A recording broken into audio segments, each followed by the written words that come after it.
Terima kasih. Assalamualaikum warahmatullahi wabarakatuh. Waalaikumsalam warahmatullahi wabarakatuh. Baik, terima kasih Bang Osinuddin yang telah memberikan kepada kami untuk menyampaikan kronologis penangkapan klien kami Cari Chandra, bahwa pada tanggal 17 Mei 2025 atau tepatnya hari Sabtu siang, saya memang dihubungi Cari Chandra, menginformasikan bahwa ada sejumlah petugas dari Polda Banten yang hendak melakukan penangkapan ya di kediamannya di Golf Residence Kemayoran, Jalan Geria Utama, Pademangan di Jakarta Utara. Dan saat itu juga karena Cari Chandra tidak ada siapapun yang mendampingi, saya kemudian meluncur ke kediamannya. Ya, jadi saya minta agar polisi untuk tidak serta-merta melakukan penangkapan sebelum ada penasihat hukum yang mendampingi. Dalam perjalanannya memang saya juga dihubungi oleh penyidik Polda untuk supaya tidak perlu menunggu saya, kira-kira begitu. Tapi saya bilang nggak bisa, saya harus memastikan bahwa klien kami dalam keadaan baik-baik saja dan tidak boleh ada penangkapan sebelum saya datang. Akhirnya telepon saya matikan waktu itu. Di lokasi kira-kira 1,5 jam ya, karena tempat tinggal saya dengan tempat tinggal Bapak Cari cukup jauh. Nah, di sana memang saya bertemu dengan beberapa penyidik ya. Ada AKP Yanhendra, ada Aibda Nana Purwana, ada Aibda Nana Ruhyana dan yang lainnya.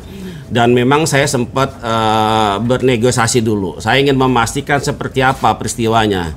Saya minta diperlihatkan mana surat perintah penangkapannya, mana surat perintah penggeledahannya.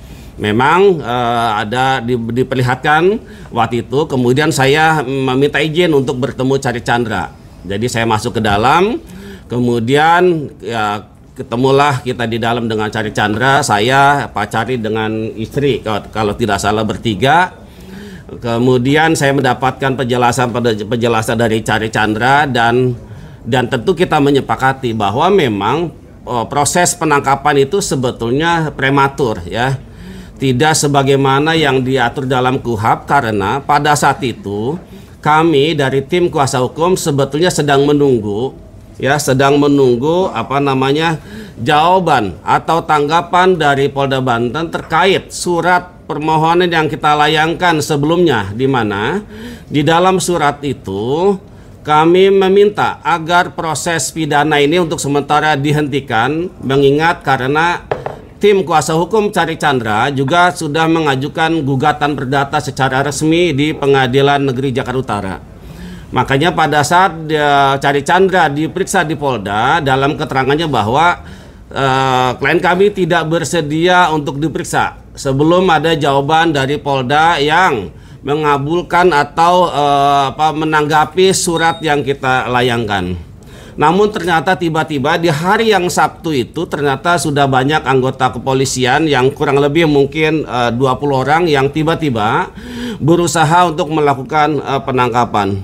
Memang telah terjadi negosiasi yang cukup alot dan panjang, dan sebagaimana kita ketahui bahwa itu juga prosesnya sampai malam, Sabtu malam.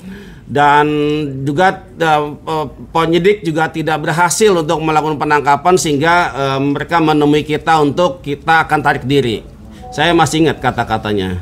Jadi kita penyidik akan tarik diri untuk tidak melakukan penangkapan, dan saya minta saya ya selaku kuasa hukum untuk menjamin bahwa Cari Chandra akan datang dalam panggilan nanti. Saya waktu itu negosiasi kalau bisa hari Selasa lah, ya jangan Senin kan begitu. Ternyata memang suratnya untuk pemeriksaan di hari Senin. Nah, proses itu ternyata tidak sebagaimana yang kita sepakati. Ternyata sampai malam hari itu, sampai jam 12 kami memprediksi kemungkinan jam 24.00 sudah tarik diri. Ternyata sampai jam 1 itu masih ada anggotanya.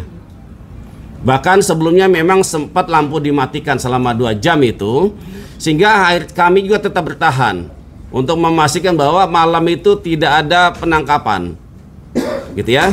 Kemudian keesok harinya ada intimidasi yang sebetulnya ini tidak sesuai dengan kesepakatan yang tadi malam.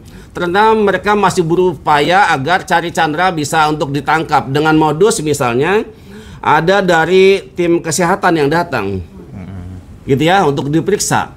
Ini kan kami melihat bahwa ini ada modus agar Cari keluar langsung dibawa. Tapi ternyata Cari Chandra tetap bersikukuh kan gitu. Kita akan nanti memenuhi panggilan dan seterusnya. Dan yang mengagetkan buat kami ternyata tindakan polisi itu sudah berlebihan. Kalau di hari pertama hari Sabtu itu sampai malam masih bisa tuh akses keluar masuk orang. Masih bisa misalnya memesan makanan. Tapi di hari selanjutnya, di hari Minggu itu sudah tidak boleh lagi grab pesan makanan, dilarang. Kemudian tamu-tamu juga tidak boleh lagi masuk ke dalam. Bahkan sampai masih ada menggedor pintu rumah, kemudian bahkan ada kondisi di mana ada orang tua istri Cari Chandra yang berusia 82 tahun. Dalam kondisi fisiknya yang sangat tergantung pada peralatan medis. Karena kan waktu itu dimatikan lampunya 2 jam. 2 jam listrik. Oke. Kemudian pada hari Seninnya, pada hari Senin tanggal 19 pukul 10.00 tim penasihat hukum Cari Chandra mengirimkan surat pemberitahuan ketidakhadiran ke Polda Banten. Ya. Yang ditujukan kepada Ditreskrimum Polda Banten. UP AKP Yan Hendra SAMH. Jadi Senin itu pagi Pak Bang Kosidudin telah mengirimkan surat untuk bahwa pada hari Senin klien kami tidak bersedia untuk diperiksa karena tidak sesuai dengan KUHAP. Karena dalam ketentuannya pemanggilan itu setidak-tidaknya adalah minimal 3 hari. Jadi bayangkan suratnya itu hari Minggu ya. Minggu kemudian untuk diperiksa di hari Senin. Jadi waktunya sangat sedikit sekali. Kemudian Senin tanggal 19 2025 sekitar pukul 18 ya, jam 18.45 kebetulan kami ada di Polres Jakarta Utara. Kami ditelepon oleh saudara Cari Chandra bahwa ini sudah akan ada upaya paksa gitu loh, dengan cara mulai untuk merusak pintu. Dan diberitakan bahwa sebelumnya sudah ada banyak anggota-anggota polisi. Ini sesuatu yang di luar dugaan. Jadi benar saja bahwa pada sekitar pukul 18.45 itu petugas Polda Banten memaksa masuk ke rumah Cari Chandra dengan mendobrak pintu dan jendela rumah. Jadi awalnya jendela dulu dia masuk salah satu.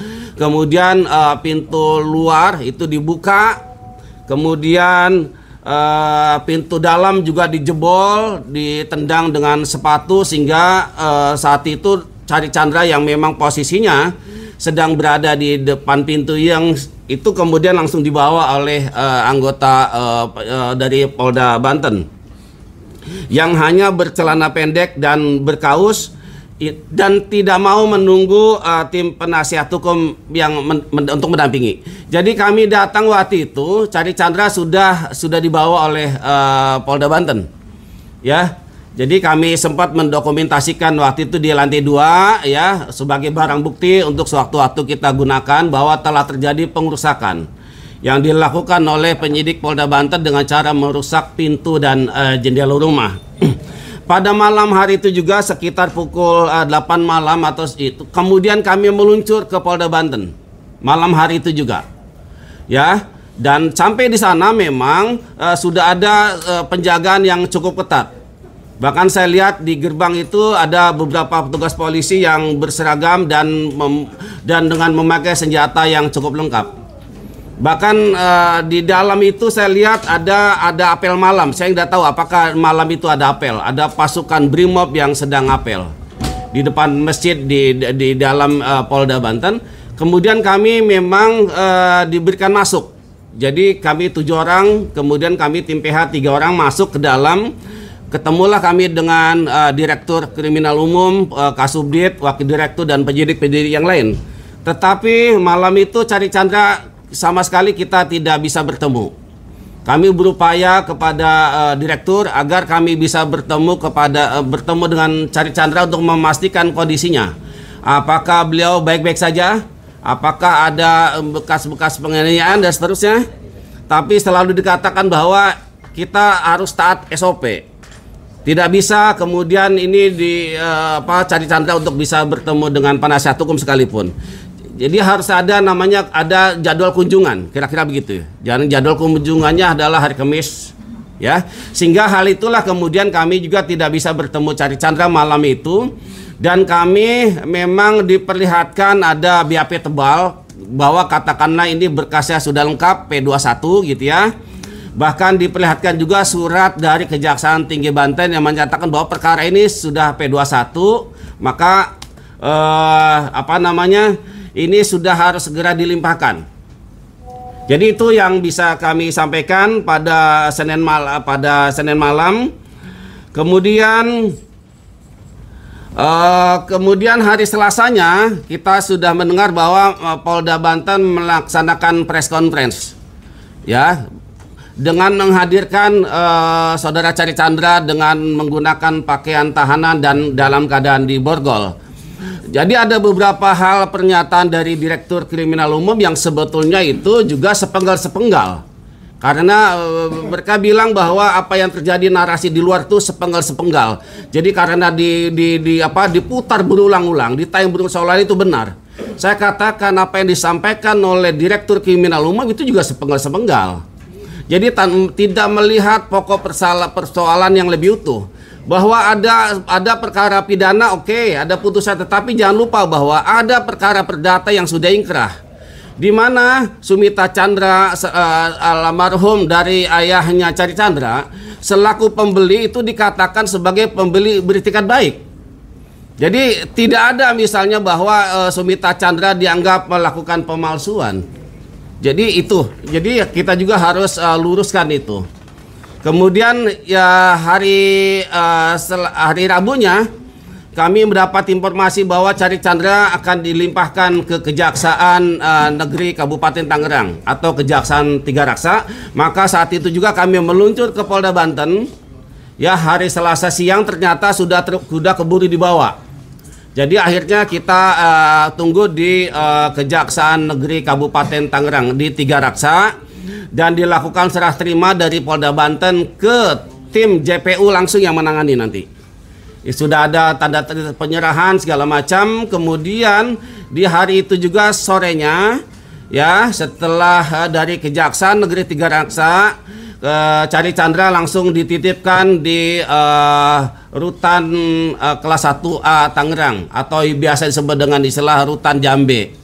Jadi disitulah kami sempat ketemu, bahkan termasuk di Kejaksaan Negeri kita sempat ngobrol sedikit dan kita berikan support. Intinya Cari Chandra dalam keadaan sehat, tegar dan siap untuk menghadapi kasus walaupun ini adalah yang terjadi yang 2 kali.